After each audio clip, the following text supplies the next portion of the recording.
और आपको बता दें, कोलकाता रेप कांड को लेकर देश भर में उबाल है और इसी कड़ी में जो अस्पताल में तोड़फोड़ हुई है उसको लेकर अब आरोप और प्रत्यारोप का दौर और भी तेज हो गया है। ममता बनर्जी के एक बयान ने विवाद छेड़ दिया। ममता बनर्जी कह रही है कि जो कुछ भी अस्पताल में हुआ ये काम दरअसल वाम और राम का है। इसको लेकर बवाल बढ़ गया और बीजेपी ने क्या जवाब दिया है इस रिपोर्ट में आपको दिखाते हैं।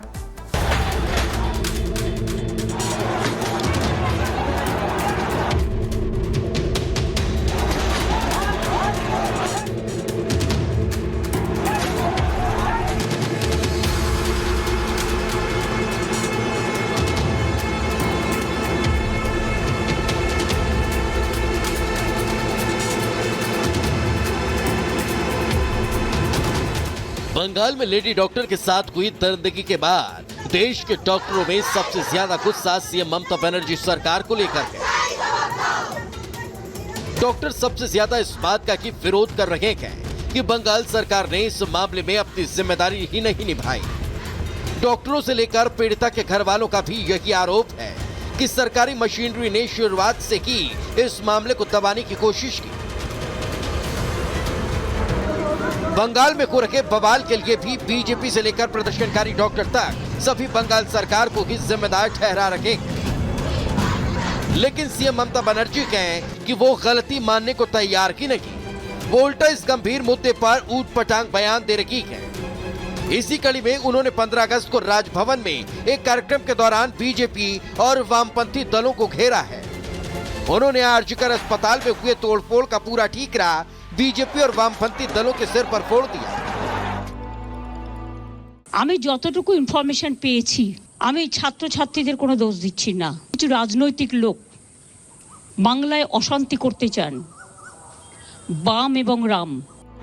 एक तरफ जहां बुधवार को आरजीकर अस्पताल में हुई तोड़फोड़ को डॉक्टर और विपक्षी दल सीधे टीएमसी की साजिश करार दे रहे हैं, तो वहीं सीएम ममता के इस बयान ने सीधे बीजेपी का पारा हाई कर दिया। लिहाजा जैसे कि सीएम ममता ने ये बयान दिया, बंगाल बीजेपी के नेता विफर पड़े। उन्होंने सीएम ममता पर पलटवार करते हुए उनसे कि सवाल पूछ लिया। ममता बनर्जी ने जो कहा है कि ये छात्रों लोगों का कोई दोष नहीं है, ये बाम राम का काम है, तो पुलिस क्या कर रहे थे? ट्रकों भर के पूरा रास्ते से ऊपर कोलकाता में एकदम सेंट्रल कोलकाता में ऐसा लोग आ रहे थे, तो अगर बाम कोई लेके आ रहे, अगर बीजेपी का कोई लेके आ रहा है, तो पुलिस क्या कर रहे थे उसमें? बीजेपी के गुस्से की वजह भी है, क्योंकि अभी 2 रोज पहले की सीएम ममता बनर्जी ने डॉक्टरों के प्रदर्शन की तुलना बांग्लादेश पे हो रहे प्रदर्शन से की थी। उन्होंने डॉक्टरों के विरोध प्रदर्शन को विपक्षी दलों की साजिश बताया था। उन्होंने कहा था कि बंगाल में विपक्षी पार्टियां बांग्लादेश की तरह उनकी सरकार का तख्ता पलट करना चाहती है। जाहिर है अब इस मुद्दे को दोबारा बीजेपी और राम से जोड़े जाने पर बीजेपी भड़क उठी है।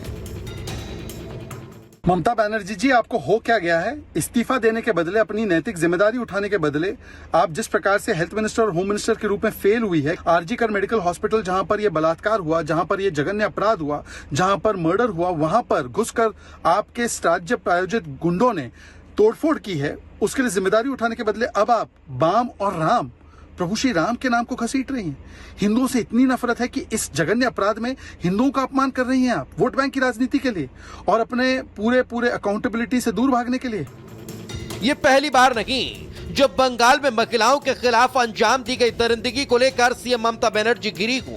संदेश खाली की घटना को लेकर भी ममता बनर्जी चौतरफा निशाने पर रखी, लेकिन इस बार हैवानियत का नंगा नाच कोलकाता के सरकारी अस्पताल में खेला गया, जिसने देश भर के डॉक्टरों के सामने सुरक्षा का सवाल खड़ा कर दिया। ऐसे में सवाल भी यही है कि आखिर लेडी डॉक्टर के रेप मर्डर केस से राम का नाम जोड़कर आखिर सीएम ममता कौन सा तीर मारना चाहती है? Bureau report, Republic Bharat. तो आगे बढ़ते हैं और अब बात करते हैं, क्योंकि इसरो आज एक बार फिर से इतिहास रचने जा रहा है और कुछ ही देर में जो लॉन्चिंग है वो SSLV D3 की यहां पर होने जा रही है। काउंटडाउन अपने आखिरी कुछ सेकंड्स में अब यहां पर पहुंच चुका है। 0 +5 second. Normal Superb liftoff of SSLV D3 EOS-08 mission. Sleek rocket searing through the skies. जी हाँ, यह सफलतापूर्वक उत्थापन SSLV D3 लॉन्च व्हीकल का और यह अपने उद्दिष्ट दिशा की ओर बढ़ चला है और यह सभी तंत्र सामान्य रूप से कार्य करते हुए Clear weather here in Sriharikota and a good visibility for the flying rocket. plus 40 seconds. यह तीसरी उड़ान SSLV की अपनी विश्वसनीयता सिद्ध करते हुए यह प्रमोचन यान निकल चला है अपनी उद्देश्य कक्षा की ओर। The action time of SS1 is 115 seconds. Flex nozzle for pitch and yaw steering. Fin tip actuation for the passive roll control.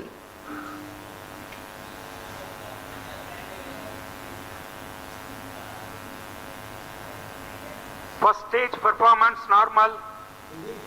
यहाँ प्रथम चरण का निष्पादन पूरी तरह सामान्य।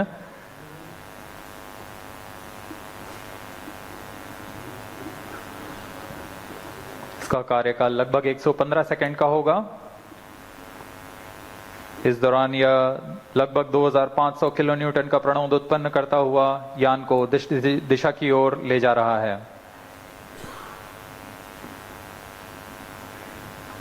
An altitude of close to 68 kilometers in 114 seconds.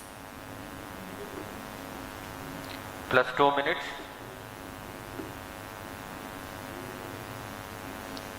Shar and Trivandrum tracking stations are currently acquiring the data. Stage ignited. First stage separated. जी हाँ, इस कड़ी में जैसा निर्धारित था द्वितीय चरण का प्रज्वलन शुरू हो चुका है तथा प्रथम चरण को सफलतापूर्वक यान से पृथक कर दिया गया है। We now have the confirmation of the completion of action of first stage, its separation, and the second stage already has commenced its operation. द्वितीय चरण भी ठोस नोदक पर आधारित चरण है। इसमें लगभग 7.7 टन का ठोस नोदक है और इस प्रज्वलन के दौरान 234 किलो न्यूटन का प्रणोद उत्पन्न कर रहा है। The payload fairing has been separated from the ongoing launch vehicle. SS2 currently operational. plus 3 minutes. यहाँ भूष्मा कवच की कोई आवश्यकता नहीं रह गई है, जैसे कि यान घने वातावरण से बाहर जा चुका है Stage performance तो इसे normal. यान से पृथक कर दिया गया है। सभी तंत्र सामान्य रूप से कार्य कर रहे हैं। वर्तमान में द्वितीय चरण SSLV का प्रज्वलनरत है। Around 200 kilometers altitude. Shard, Trivandrum and Port Blair stations have currently the visibility of the flight path. यह चरण लगभग 109 सेकंड तक प्रज्वलित रहकर शांत हो जाएगा, फिर इसे यान से पृथक कर दिया जाएगा।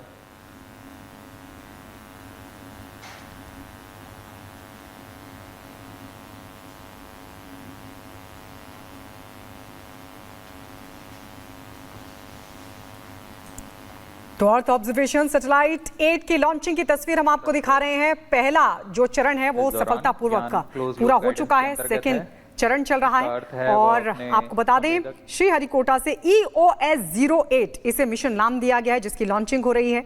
सैटेलाइट में कई मेड इन इंडिया कंपोनेंट्स हैं। EOS-08 सैटेलाइट में 3 पेलोड हैं। पहला पेलोड तस्वीर खींचने में सक्षम है, आपदा पर्यावरण पर नजर रखेगा। दूसरा पेलोड में रिमोट सेंसिंग क्षमता है, समुद्र की सतह पर हवा का विश्लेषण करेगा, मिट्टी की नमी का आकलन भी हो सकेगा, बाढ़ की सटीक जानकारी भी मिल सकेगी। तीसरा पेलोड यूवी किरणों की निगरानी करेगा। आपको यह भी बता दें कि EOS-08 400 GB डेटा स्टोरेज की क्षमता भी रखता है। तो ये इसरो की ऐतिहासिक उड़ान और उसकी तस्वीरें सीधे हम आपको दिखा रहे हैं। आपको ये भी बता दें कि क्यों खास है, क्योंकि ये आपदा और पर्यावरण पर नजर रखेगा है। प्रमोशन का +5 minutes. Superb liftoff of SSLV D3 EOS-08 mission. तो अपनी अलग अलग स्टेजेस को कोस्टिंग फेज जारी है। सफलतापूर्वक इस दौरान आपको पूरा कर रहा है SSLV D3 रॉकेट।